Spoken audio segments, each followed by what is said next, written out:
И Владимир Владимирович Путин в какой-то момент сказал, я просто доподлинно знаю эту фразу, он сказал, то есть дальше, если бы мы продолжали все это терпеть, мы бы ослабевали. То есть погружались бы в потребление, погружались бы в раздрай внутри нашего общества, в котором было бы все разделяя власть. А они бы усиливались. И действительно так, потому что на протяжении 8 лет они формировали свои вооруженные силы. И у них действительно армия, как мы сегодня видим, одна из крупнейших и сильных армий Европы. И недооценивать этого врага ни в коем случае нельзя. То, что мы победим, у меня нет никаких сомнений, потому что я не кабинетный, у меня даже нет своего кабинета как советника. Мой кабинет — это моя машина, которая постоянно курсирует вдоль линии фронта. И я общаюсь с большим количеством людей, которые приезжают добровольцами, которые входят в структуры вооруженных сил Российской Федерации, в которые теперь входит и наша народная милиция. И я понимаю, о чем я говорю. То есть нас не сломать. Все зависит только от кровавости событий. Мы решим эту проблему, которую поставил и поставит еще перед нами Верховный Главнокомандующий. Вот основная задача сегодня сломать вот эту вот раковую опухоль, провести вот эту химиотерапию, чтобы в дальнейшем это не поражало наше общество. И кроме этого, вот эта раковая опухоль, она же поразила и украинское общество, где вытравливалось все русское. Я даже приведу вам пример, почему они ликвидировали тот же памятник Екатерине, которая является фактически основателем города Одессы. Почему памятника нет? Вот здесь, я так понимаю, присутствует много людей, у которых есть свои дети. Да? Вот, например, вы идете по улице по Одессе с маленьким ребенком, я так вот моделирую ситуацию, и вот он видит памятник. И спрашивает: мама, папа, а кто это? Ну, там прочитал, Екатерина II. А кто она? Она императрица. А если вот, например, на Украине украинский ребенок, он запитає: тату чи мама, а хто це? Екатерина I. А хто вона? Імператор запорізьких казаків? Ні. Да, то есть она императрица Российской империи. А кто она? Она украинка? Да не, она немка. Да? И вот такие вот вопросы, то есть они полностью уничтожают, то есть вот этот вот пример уничтожения памятников на территории Украины Георгию Жукову, Коневу, другим нашим, Ватутину, освободителю Киева. То есть они просто убираются для чего? Для того, чтобы даже дети не задавали вопросы, а это было в нашей истории или этого не было. Вы знаете, что в учебнике 11 класса на одной из первых страниц территория Белгородской, Курской, Брянской областей и части Украины, это уже территория современной Украины. Вы не видели этот учебник? Я тогда выложу у себя страничку на телеграм-канале. А Михалкову, если вы помните, один из бесогонов, Михалков показывал, что их учебники уже формируются по стандартам НАТО. Кто-то видел эту программу? Бесогон. Да, вот посмотрите. Так вот эти учебники Михалкову я отправлял из 3-го Волновахской школы, когда мы освободили. Я прям там на пороге этой школы брифинг. И вы знаете, вот даже вот с точки зрения, эта школа была не совсем разрушена, то есть ее можно было восстановить.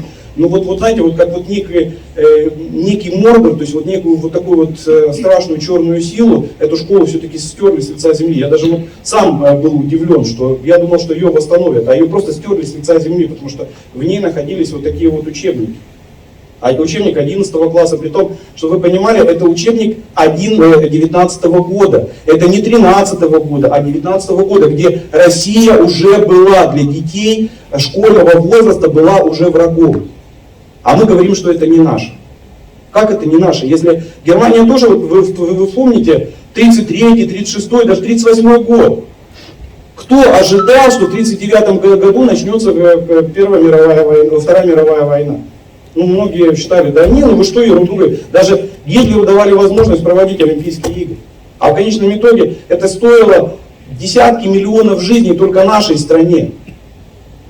А сегодня на территории Европы формируется фашистское государство, в буквальном смысле этого слова, для которого мы все, а особенно вот даже там некоренные народы, то есть это люди, которые ниже украинцев, которых не существовало в помине вообще до 1917 года, просто не существовало. Они нам, народам, у которых тысячелетняя история, говорят, что они существуют и что они выше нас. Это что такое? Это фашизм. А вы знаете, что у них в законодательном уровне уже прописано создание концентрационных лагерей при введении военного положения? Они имеют право всех людей, которые не согласны с ними, просто собирать в концентрационные лагеря. А это что? Это не фашизм? И это на законодательном уровне, я не шучу, потому что я являюсь экспертом по современной Украине.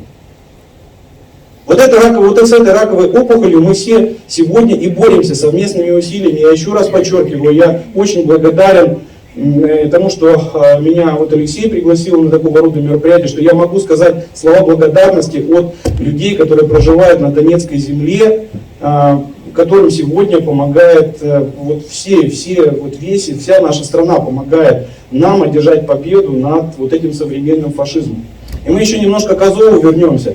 Я просто отслеживал эту структуру с самого начала и видел, как там вытравливается все православное, как вытравливаются очень многие правильные и нужные вещи со всех культур. Там даже формируется своя субкультура, которая основана на прям буквально нескольких воинских культах, которые в принципе в АНР в свое время исследовал Гитлер, и что было основой СС. То есть вот Азов это фактически прототип СС образца 1938-1939 года, когда началась Вторая мировая война. Вот что такое современный Азов. В буквальном смысле этого слова, который полностью в своих подразделениях использует символику Третьего Рейха. Следующее, это, естественно, обеспечение суверенитета. Здесь мы на эту тему уже с вами говорили, что действительно мы сегодня отстаиваем на той территории суверенитет Российской Федерации. И нам еще долго придется его отстаивать, потому что мы все с вами прекрасно знаем, что финансово-кредитная система сегодня еще не совсем наша. Нам надо заниматься индустриальным, технологическим суверенитетом. Но тем не менее, как показывает все, что касается специальной военной операции, в нашем обществе уже начался процесс очищения, и я думаю, что он будет продолжен, и мы выйдем обновленными из этой ситуации. И я единственное все время, когда с ребятами общаюсь, я даже на Новый год был прямо на линии фронта, с ребятами прямо в окопах отмечал фактически Новый год. И мы с ними на очень многие темы говорили, и все склоняемся к одному, чтобы просто кровавость этих событий для нашего народа, она была минимальной, потому что нам всем в дальнейшем надо будет строить новую Россию, и это очень важно. И, соответственно, обеспечение безопасности государства и граждан России, я вам тоже об этом уже говорил, что они создавали уже целую террористическую сеть на территории Российской Федерации, и дальше эта сеть укреплялась бы, дальше у них появлялось гораздо больше возможностей закладывать взрывчатку, наносить нам серьезный вред в нашей инфраструктуре.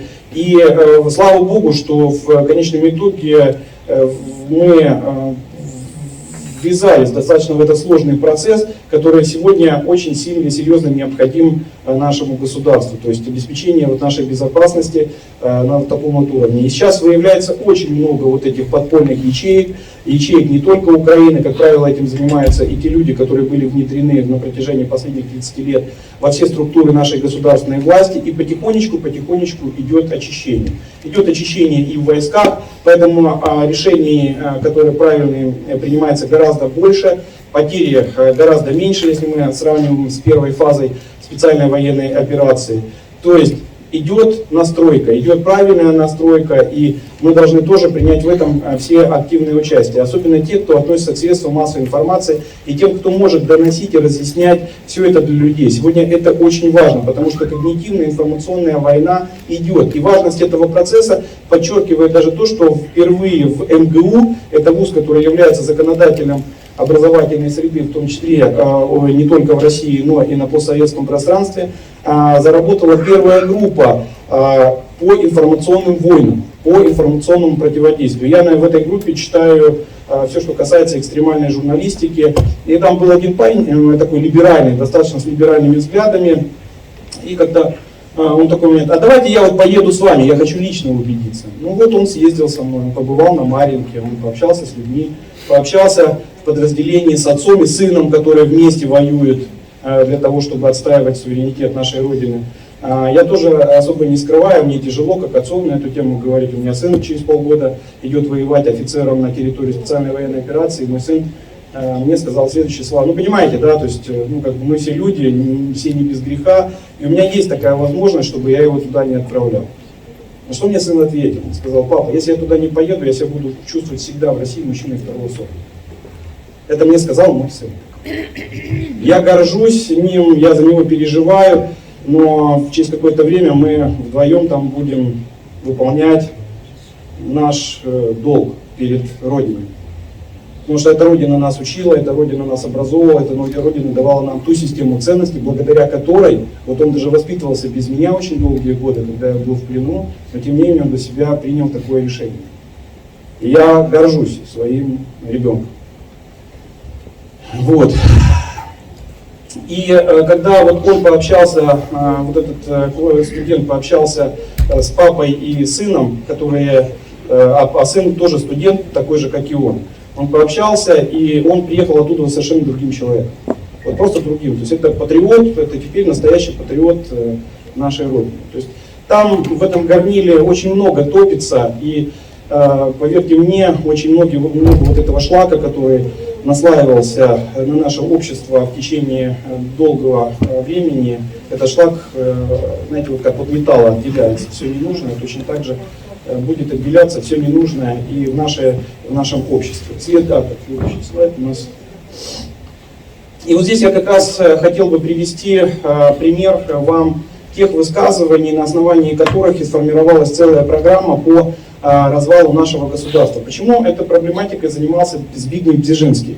Ну, мы с вами помним историю Российской империи, и Польша очень долгое время была частью Российской империи, и там были самые такие революционные элиты, которые противостояли, и у них в какой-то степени на генетическом уровне, хотя это славяне, да, вот славяне, вот, чем вот мне как славянину очень тяжело это все осознавать, которые делают все для того, чтобы развалить целостность нашего государства.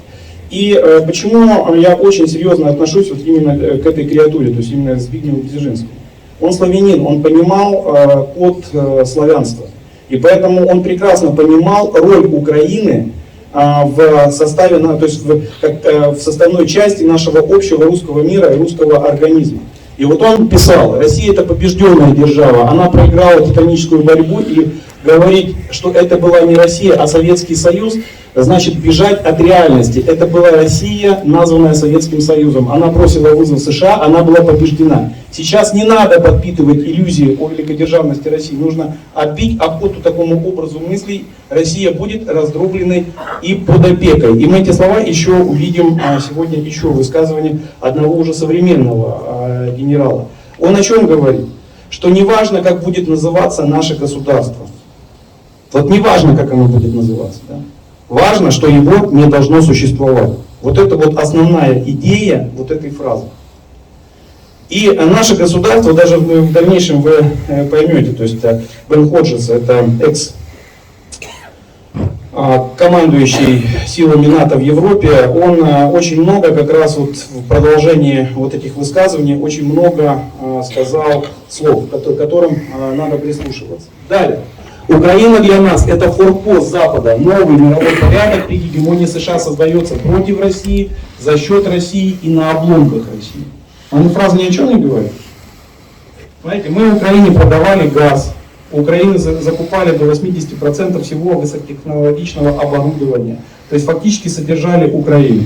В конечном итоге мы вырастили врага, с помощью которого сегодня Запад, потому что понятно, что мы воюем не с Украиной, мы воюем с НАТО руками украинских солдат. И когда с ними в плену вот они попадают, и начинаешь с ними, вот, когда вот сходит с них вот эта вот украинственность, то есть вот почему? Потому что страх, он в какой-то степени очень многие, ну, скажем так, нейроны головного мозга заставляет думать в украинских головах. Они, да, понимают, да, что они самостоятельные, что они воюют уже на самом деле, фактически уже воюют техникой и оборудованием, которое поставляется с Запада, потому что очень много техники советского периода нашими ополченцами, нашими ребятами уже выбито. То есть фактически они сейчас уже начинают воевать армией стандарта НАТО против НАТО.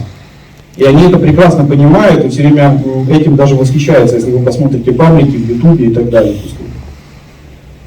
И на обломках России. То есть это о чем говорит? О том, что обломки должны создаваться и далее. Надо ли нам это? Ну, как показывает развал Советского Союза, Много ли государств встало на ноги и стало суверенными при распаде Советского Союза? Если брать ту же Украину, и я вот хотел бы в большей степени даже обратиться к людям моего возраста, тем, кто 50 плюс себя ощущает, не ощущает, а по паспорту. Мы вспоминаем такие, и не надо улыбаться, так оно и есть. Я старый больной человек с седой бородой. И, ну, кстати, я вот работал «Седая борода», в этом году нормально себя показала, потому что работал вдоль линии фронта еще как Дедом Морозом. То есть подарки развозил по семьям военнослужащих, погибших, пропавших без вести. Вот. И как бы борода, она сыграла тоже определенную положительную роль. Так вот, мы с вами все помним советские времена, мы помним авианесущие крейсера, мы помним такие самолеты, как Мрия, это Ан-225, Русланы-124, военно-космический комплекс Южмаша и так далее. Есть ли это сегодня на современной Украине? Нет. То есть это говорит о чем? О том, что отсоединившись от нашей общей цивилизации, они потеряли весь научно-технологический потенциал, который им оставлял Советский Союз. И я думаю, это не секрет, что Украина, когда даже была в Советском Союзе, она была более суверенной. Знаете, что Украина была наравне с, не Украина, а Украинская ССР, наравне с Белорусской ССР и наравне с Советским Союзом, это были полноправные члены Организации Объединенных Наций. Украина и Белоруссия, и Советский Союз. Они были суверенным государством. Это была суверенная экономика, которая входила в Украина, будучи самостоятельным, вот как отдельное государство, она входила в десятку лучших экономик мира, в шестерку лучших экономик Европы. Сегодня где она? Но мы об этом причинном месте говорить не будем. Вот, поэтому и разделение нашей страны, оно не будет способствовать. И даже олигархи украинские в конечном итоге они поняли, что они теряют свой суверенитет, потому что заходят транснациональные корпорации, которые полностью зажимали всех даже местных олигархов на Украине. И они все фактически находились под судом, потому что понятно, что формирование их экономического потенциала, оно было связано в том числе и с определенными криминальными действиями, которые в свое время Соединенные Штаты Америки закрывали глаза, а в какой-то момент открыли для того, чтобы просто их люди пришли, и мы знаем о том, какие коррупционные схемы сын Джо Байдена на Украине проводил. Мы же все это прекрасно знаем. Это не является чем-то, то есть каким-то секретом Полишинеля. И, наверное, самое важное, это то, что прозвучала большая шахматная игра в его книге, это вот эта вот фраза. Украина, новое и важное пространство евразийской шахматной доски, является геополитическим центром, потому что само ее существование как независимого государства помогает трансформировать Россию. Без Украины Россия перестает быть Евразийской империей. Без Украины Россия все еще может бороться за имперский статус, но тогда она стала бы в основном азиатским имперским государством. Вы понимаете, о чем он тут говорит? Что он таким вот образом говорит, то есть империя, то есть для них слово империя, потому что у них, в принципе, принцип построения был империи. Когда они с тех государств, которые они поработили, они стаскивали в столицу империи, они стаскивали все, что называется, богатство. Да? И они понимают, что для них это империя, а для нас это цивилизация, потому что в свое время, даже я помню, в советские времена хорошую книгу можно было найти, например, там, в Баку, в Ереване, но тяжелее было ее найти, например, в Москве, потому что все понимали, что надо создавать некое культурное пространство, некую общность. И при этом мы не теряли национальные какие-то качества, потому что на территории нашего Советского Союза, нашей России живут сотни национальностей, каждую из которых мы сохраняли, и я мог в этом сам убедиться, потому что я проехал практически всю Россию, и мы не можем похвастаться, что мы убили какие-то этносы. А Соединенные Штаты Америки в конечном счете уничтожили целую индийскую цивилизацию, в буквальном смысле этого слова, стерли ее с лица земли, уничтожив ее культуру. И поэтому мы должны понимать, что они понимают роль современной Украины в развитии нашего государства. И мы не сможем полностью вздохнуть грудью, пока мы не наведем порядок на этой территории и не уничтожим вот эту раковую опухоль. А смотрите, как сегодня жители Европы страдают от всего этого. То есть сегодня конкурентоспособность европейского товаропроизводителя, она на нижайшем уровне. То есть они сегодня уже Китаю не могут противостоять от слова совсем. Почему? Потому что кто понимает в экономике, сразу понимает, что составляющая энергоносителей в создании наукоемкой продукции, продукции с добавленной стоимостью, является одним из основных параметров. А если у них сегодня газ, нефть втридорого, могут они конкурировать с Китаем, который по адекватным ценам получает у нас те же энергоносители? Ну, конечно, нет. Хотя продукция у них технологичная. И сегодня очень много делается для того, чтобы многие европейские производства перемещались в Америку. Потому что Америка как отдельный плод, как отдельный, это вот как корабль, Северная Америка будет продолжать плыть дальше. А то, что происходит в Европе, их в меньшей степени интересует. Главное, чтобы эта территория, не территория Европы, не территория Украины, не территория России не могла конкурировать с Западом в мире. И более того, почему их интересует наша территория, наша раздробленность? Потому что у нас вся таблица Менделеева на территории России, и кому как не вам это прекрасно знать, что вы живете в очень богатом крае. И в этот край, он точно так же, как Украина, может быть раздербанен в рамках вот этого процесса глобализации. И вот экс-командующий американскими силами в Европе, то, о чем я вам говорил, Бен Ходжес в одном из британских изданий написал: готовимся к распаду России. Первое, это когнитивная война. То, что разрушение доверия к российской армии в связи с неудачами на Украинском фронте может привести к определенным последствиям в нашем обществе. И могут возникнуть какие-то центробежные и революционные тенденции. Это вот как раз победа в когнитивной войне. Далее, второе. Это уверенность Запада в том, что с помощью экономических санкций они все-таки смогут разрушить Россию. Это тоже, то есть это о чем говорит? О том, что мы на самом деле находимся в противостоянии, в гибридном противостоянии с Западом, где ведется и горячая война, информационная, когнитивная, и в том числе и экономическая война. И в этой войне мы победим, потому что в отличие от них на нашей территории есть все, на нашей территории нет серьезных катаклизмов, мы выращиваем зерно, мы добываем руду, мы добываем газ, нефть. И наша задача просто вместе объединиться и создать высокотехнологичное индустриальное государство, которое полностью себя будет обеспечивать. Вот это вот наша задача, которая стоит перед нашим государством во время специальной военной операции, этой священной войны, как мы ее называем на Донбассе, и после ее окончания. Мы должны делать все для того, чтобы стать суверенными практически во всех смыслах этого слова. И третье, это площадь России в 70 раз больше площади Великобритании и имеет вдвое больше жителей. И это они уже сделали выводы, что это нам затрудняет управление этими территориями, то что наше руководство не способно и не должно заниматься управлениями такой большой территории.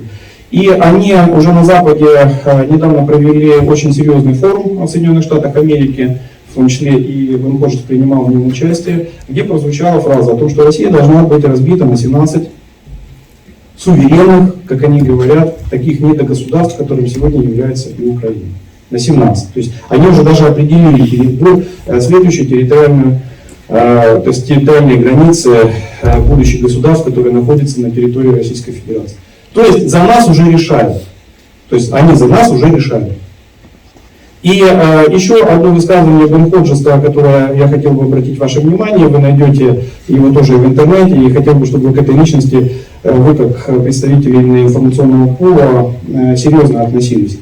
Он сказал, то есть откровение у него было такое, что говорит, мы в свое время были не готовы к развалу Советского Союза полностью, потому что если бы мы были готовы, то и Российская Федерация, она развалилась бы тоже на эти 17 частей. То есть они, по большому счету, это говорит о чем? О том, что они готовили развал нашей цивилизации задолго до развала Советского Союза. И были не готовы.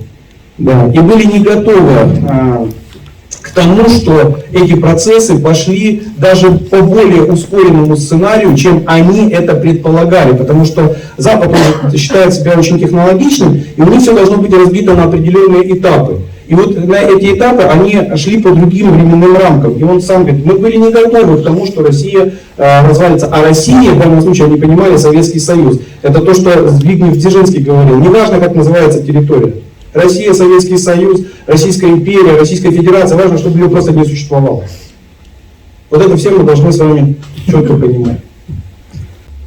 Вот это вот Российская империя. Это вот та карта, которую я постоянно показывал на суде. Она у меня была распечатана, и я ходил на суд, вы можете найти даже фото, набрал мою фамилию, где я ходил на суды в футболке «Русский воин». Понимаю, что меня могут застрелить по голове, что чем-то ударить во время и до моего захода в зал суда, но тем не менее я отстаивал свои интересы и этим как раз и вызывал там особое раздражение у политических кругов современной Украины. То есть вот смотрите, то есть эта карта, где Украина, ну, ее просто не существовало. Вот там, где сегодня покоится мой родной отец, Каменец-Подольск, это бывшая столица Подольской губернии Российской империи. И ни в одном, что интересно, ни в одном из названий тех областей, тех губерний Российской Федерации, которые были на территории, которая сегодня называется современной Украиной, не было даже названия Украина. Его просто не было. А человек, который грамотно об этом говорил, один из украинских политологов, его в конечном итоге, этого нашего с вами коллегу, писателя, его просто застрелили в Киеве. О ком я говорю? Конечно. Его просто застрелили. За то, что он говорил о правильной истории развития. Он не говорил, что Украина там должна существовать, но он говорил, у нас вот история, она вот такая вот. Его за это просто застрелили. Потому что это шло вразрез с тем фашистским режимом, который формировался на Украине. Вот такая общеизвестная картинка, вот здесь образно просто дано, как формировалась современная Украина. Вот этой красной зоны, которая была присоединена к Российскому царству в 1654 году. А все остальное, это прирастало, когда современная Украина была в составе Российской империи. И это все прирастало за счет русской армии, многонациональной русской армии, которая освобождала и осваивала всю территорию современной Украины. И видите, даже вот тут вот прям четко несколько этапов видно. И Медведчук даже в свое время с Оливером Стоуном снял документальный фильм, в котором показывал прям вот именно вот трансформацию, прямо на картах показывал, как это все, как эта вся территория организовывалась. То есть это общеизвестный факт. Может такое государство сегодня претендовать на то, чтобы быть больше России? Ну, конечно, нет. И я человек, который родился там, и который там воспитал в себе именно вот эту русскость.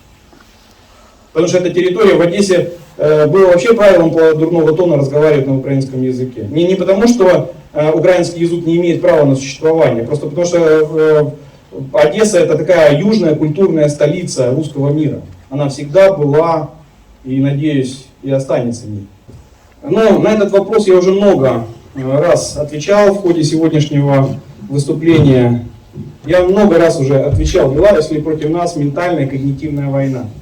И много раз говорил в этой аудитории «да». И подтверждал это цитатами неких авторов, теми историческими примерами, которые приводил, по тому, как они борются с нашей культурой и как они ведут эту ментальную когнитивную войну против нас.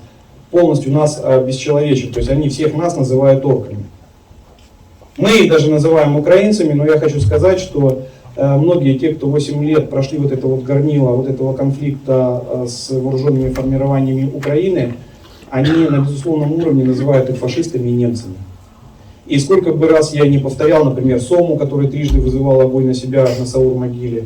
А Саур-могила это особое место, сакральное место для каждого жителя Донбасса, потому что там 8 сентября я вас приглашаю на это мероприятие. Каждый год проходят мероприятия по празднованию освобождения Донбасса.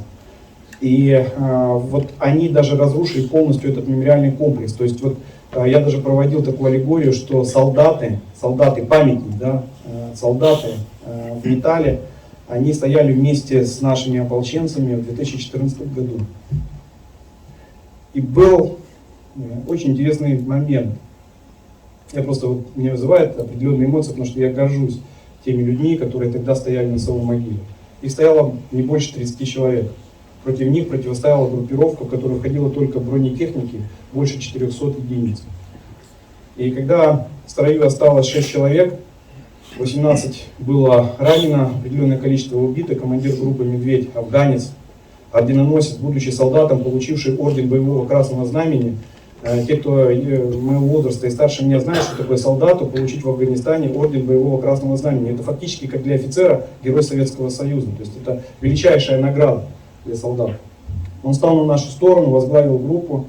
И когда целую могилу атаковали, 18 раненых ребят сидело с гранатами в руках. То есть вы представляете, насколько они уже понимали, что с ними сделают. Они были готовы себя подорвать. Сидели в дубке. А в это время 6 человек во главе с Сомом стояли на совой могиле. И когда Сом понял, что они уже не смогут обороняться, их осталось всего 6 человек, он вызвал огонь на себя. Он трижды вызывал огонь на себя градами. Каждый пакет града — это 40 ракет. И после второго залпа есть радиоперехват, я этот радиоперехват слышал. Он сказал: вы попали туда, куда надо, еще раз лупите туда, понимая, что любая из этих ракет может стать последней ракетой в его жизни. И все эти 6 человек выжили. Все 6 человек выжили. А тот батальон, который наступал, фактически не осталось ни одного человека.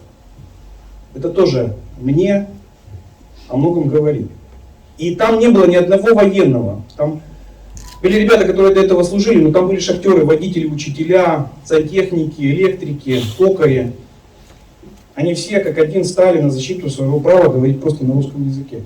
Просто говорить на русском языке. Вы понимаете, до чего мы дошли в Европе, в современной Европе? Что за право говорить на своем языке я должен взять оружие в руки. По поводу ментальной войны, здесь четко показано, что ментальная война, когнитивная война против нас ведется, как говорят у нас во многих кругах, по полной функции управления.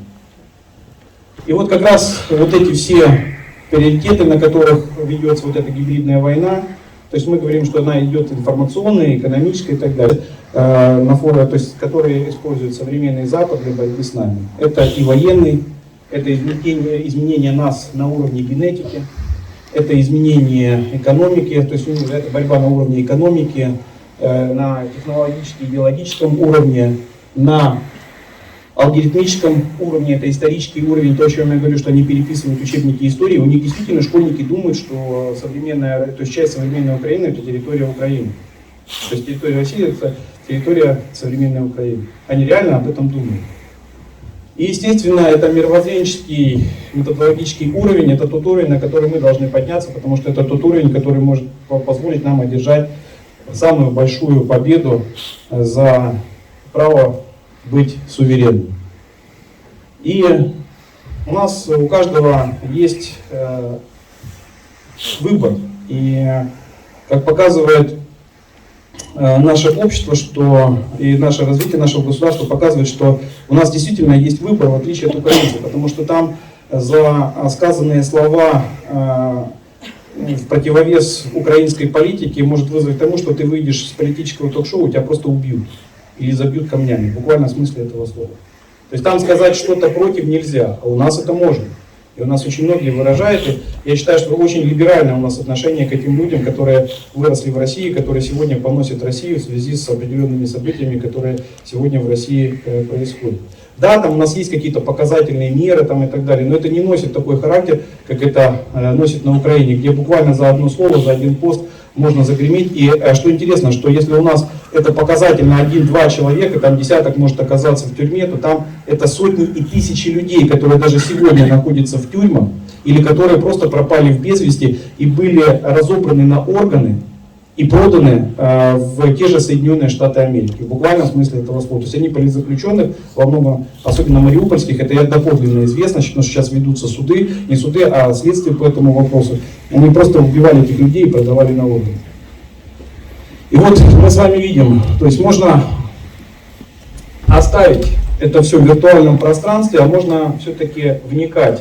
И вот спасибо организаторам этого мероприятия, что приглашают именно нас, жителей Донбасса, на такие планы мероприятия, потому что я могу ответить на любой вопрос, вот, который сегодня прозвучит из студии или в кулуарах мы выйдем общаться. Почему? Потому что это моя ментальная война, моя война. Война за право говорить и быть русским. Вы понимаете, да? То есть вот в 21 веке произнести такую фразу, такую уважаемую аудиторию. Можно оставаться журналистом и пробовать рассматривать с различных точек зрения, обращать внимание там, на наши ошибки там, и так далее, которых много, действительно очень много. Но я отношусь к этому следующим образом, я свою позицию, что каждый журналист сегодня, или тот, кто работает в информационном обществе, он должен стать бойцом государства и на информационном уровне отстаивать независимость нашей Родины. И ни в коем случае не критиковать, а находить возможность все-таки доносить правильную информацию. Наша задача сегодня стать единым целым. И когда мы станем единым целым и уберем все противоречия, которые есть у нас внутри, мы победим. Силен не Запад. Сильны пока вот эти разрушительные тенденции, которые закладывались в наше общество на протяжении 30 лет в рамках вот этой ментальной и когнитивной войны, которую вел против нас Запад. И важно определить, насколько мы можем быть полезны в рамках вот этого противостояния, в рамках вот этой войны не на Украине, не с Украиной, а за суверенитет нашего государства. И вот здесь вот эта вот фотография тоже, она в какой-то степени символ. Вот это Женя, с которым я познакомился, я его не знал, с которым я познакомился в начале специальной военной операции, когда уезжал в Донбасс уже в качестве советника. А у него была мама в Мариуполе, и он такой либеральных взглядов, его как-то вот эта война не касалась, он говорит, мне не касается эта война, мне надо достать маму. И в течение 20 дней я ему помогал искать маму в Мариуполе, мы переходили с ним линию фронта, бывали такие моменты, что в одной половине дома живут 16 украинских военнослужащих, а мы находимся в другой половине дома, и мы нашли его маму. Теперь это мой друг, теперь это патриот России, который видел, кто ему помогал вытаскивать родственников, как это все происходило. Он видел, как противник организовывал огневые точки в больших домах, как из-за азовцев, которые в его доме сидели, его дом фактически ликвидирован, потому что приходилось убирать вот эти огневые точки. То есть он видел, кто это делал. И что интересно, я ему точно так же показал укрепрайоны за городом, в которых настоящие воины должны были стоять. И мы стояли бы вот так вот, ополченцы Донбасса, не входя в город, понимая, что будет разрушена инфраструктура. Так вот, знаете, ни один укрепрайон не пострадал. Как вот в западных фильмах, то есть говорят, ни одно животное не пострадало. Ни один район не пострадал. Они из всех укрепрайонов ушли в города, для того, чтобы нанести максимальный урон именно к инфраструктуре. Вот это вот была вот основная их задача. Вот почему они Мариуполь изначально отдавали на убиение. И вот здесь перечисленные, вот я его сводил на аллею ангелов, и взрослый человек, он плакал. Здесь выбиты все фамилии детей, которые погибли на протяжении 8 лет в этой войне. Они были виноваты перед кем-то? Нет. Это наши дети, которые ходили в школу, которые хотели выйти на детскую площадку, поиграть, и они погибали на этих детских площадках. Просто погибали. А девочка, балерина, которая вместе с бабушкой, это уже в этом современном конфликте, она вышла с репетицией. Мне не то, что живого места не осталось. Ее просто разорвало на куски. Натовским боеприпасом 155-го калибра. Маленькую девочку, которая хотела быть балериной. И вот здесь я отвечал на вопрос, почему мир не будет прежним никогда. Потому что Украина, я вам это пробовал доказать, Украина является инструментом по борьбе с Россией. Украину, как мы видим, продолжает милитаризировать. И сегодня уже Украина получает новые ракеты, новые танки. Мы с вами все это видим в информационном поле. То есть эта война будет продолжаться на территории. Война со стороны Украины будет продолжаться, даже если Российская Федерация уйдет с своей территории, и мы это видим уже на территории Белгородской, Воронежской, Брянской областей. Украина пробовала применить, и Владимир Владимирович не просто так говорил, что с территории Харьковской области может, например, прилететь ракета с ядерной боеголовкой на территорию Российской Федерации. Мрию, самолет Мрию, они разрушили только потому, что на ней перевозились ядерные боеприпасы Запада малой мощности. Есть такое понятие, это я вам как специалист в области ядерной безопасности говорю. Была такое понятие наведенная радиация в этом самолете. Поэтому они его просто ликвидировали. Достижение, величайшее достижение вот, мирового авиапрома. То есть аналогов этого самолета не было. Ну и даже его они уничтожили. Ну и Украина это страна, которая направлена Западом против Российской Федерации, Европы. Это то, что я вам тоже доказал. И сегодня мне очень приятно осознавать, что общество очень много помогает армии, помогает Донбассу. И мы с вами сегодня были свидетелями того, как я вручал благодарственное письмо и говорил слова благодарности вашей республике. Это действительно важно, это действительно нужно. И ваши волонтеры очень много помогают ваши ребята, ополченцы. И мы чувствуем это. И наши бойцы, что называется, стройным желанием идут в бой для того, чтобы отстаивать независимость, в том числе и своей новой большой родины России.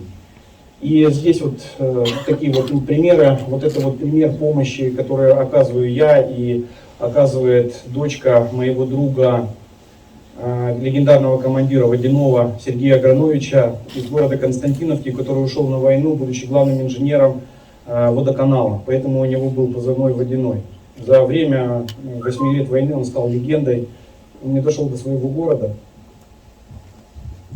55 километров. Понимаете, да, трагедию человека? Он не успел освободить свой родной город. И его дочка подняла папин флаг. И вот, видите, фонд Водяного. И она помогает сегодня его роте, ополченцам. Девочке 23 года. Она продолжает, вот как может, да, она продолжает свою борьбу за независимость и память о своем отце. Видите, за Водяного. То есть сегодня там летают беспилотные летательные аппараты, которые проводят разведку, бомбят противника, в том числе и за Серегу.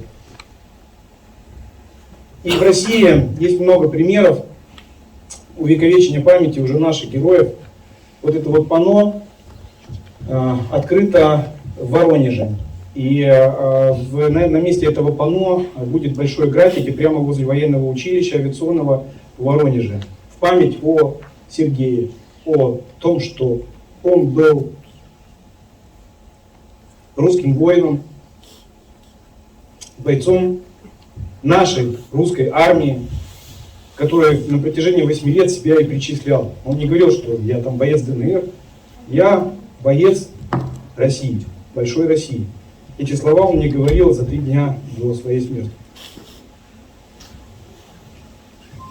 И здесь я хотел бы закончить такими словами, что мир прежним уже никогда не будет. И это уже не зависит от наших желаний, это даже не зависело от наших желаний еще до начала специальной военной операции. То есть за нас уже приняли определенные решения. И сегодня наша с вами задача выстоять, сделать нашу Родину суверенной. И это небольшие какие-то слова. Это слова человека, который получил там 2 ранения, который потерял уже десятки очень близких к себе людей. Потерял Виталика Таркома, который в Востоке воевал, который 5 лет провел в тюрьме, только за то, что он вышел на площадь 9 мая в Мариуполе. Он вернулся и сразу пошел воевать, и погиб на левом берегу своего родного Мариуполя, не дождавшись нашей победы, не дождавшись освобождения Мариуполя. И так очень много бойцов наших, они шли, они знали, за что они умирают, и они рисовали будущую счастливую Россию, свои будущие семьи в этой России, понимая, что они могут умереть каждый день. Но они рисовали вот это светлое будущее. И мы должны жить ради этого светлого будущего. Мы должны его строить. Спасибо вам за предоставленную возможность выступить перед вами.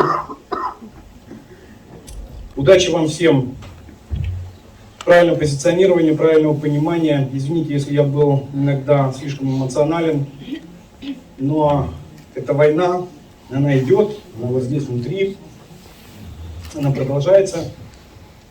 И есть желание в этой войне победить, чтобы мы потом начали строить новое, хорошее, правильное, современное государство для наших детей. Потому что я тоже являюсь отцом.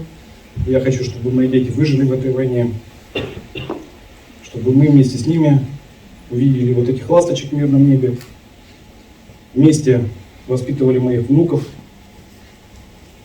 Точно так же я мечтаю, чтобы об этом, то есть такие же мечты были у всех, и чтобы они были реализованы. Спасибо вам.